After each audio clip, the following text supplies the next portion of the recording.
আসসালামু আলাইকুম ভাইয়া, কি করতেছেন এখানে? ওয়ালাইকুম সালাম। আপু কি করবো, ওই যে দেখেন পানি শুধু বাড়তি আছে, পানি বাড়তি আছে। এখন সকাল থেকে কাজ করতেছি, পুকুর পাড়ে নেট দিলাম। এখন দেখেন নেট দেওয়া শেষ হয়েছে, এখনো পানি বাড়তি আছে। এখন তো আর কিছু করার নাই। আজকে তো অনেক পানি বাড়ছে। অনেক পানি বাড়ছে, মানে একবারে আমার সব মাছ চলে গেছে একবারে। এত আমি মনে করেন ঋণ টিন করে এত টাকার মাছ ছাড়লাম, সব মাছ চলে গেছে। এখন কি যে খারাপ অবস্থা এই আমাদের। পুকুরে তো অনেক মাছ ছিল, তাই না? হ্যাঁ, অনেক মাছ ছিল, এখন তো মাছ চলে গেছে, কিছু করার নাই আসলে।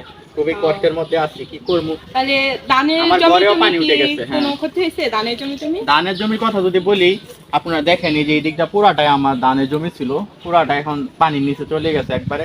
এই যে আমার বাড়ি দেখতেছেন, আমার বাড়িতেও পানি উঠে গেছে একবারে। আমাদের চুলায় পানি উঠে গেছে, আমার রান্না বান্না একেবারেই বন্ধ। খুবই খারাপ অবস্থার মধ্যে আছি।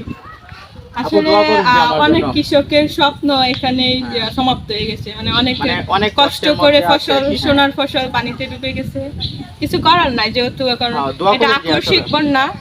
অনেক বিস্তীর্ণ এলাকায় মানে পানির তলে ডুবে গেছে। হ্যাঁ, কিছু করার না আসলে। দুদিন দিন ধরে মনও ভালো না আসলে, আমারও শরীরে জ্বর।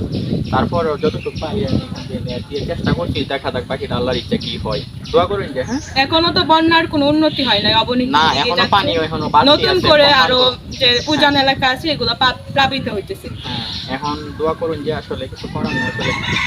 আচ্ছা, দোয়া করুন যে হ্যাঁ আমি যাই আমার বাড়িতে আবার। দেখা আচ্ছা হবে ঠিক আমার আছে, একটু আল্লাহ কাজ যা কাম করে আছে। তাই ভালোর জন্যই করে। আচ্ছা ঠিক তাহলে আছে। ভালো থেকে না। আচ্ছা ঠিক আসসালামু আছে। আলাইকুম। ওয়ালাইকুম আসসালাম।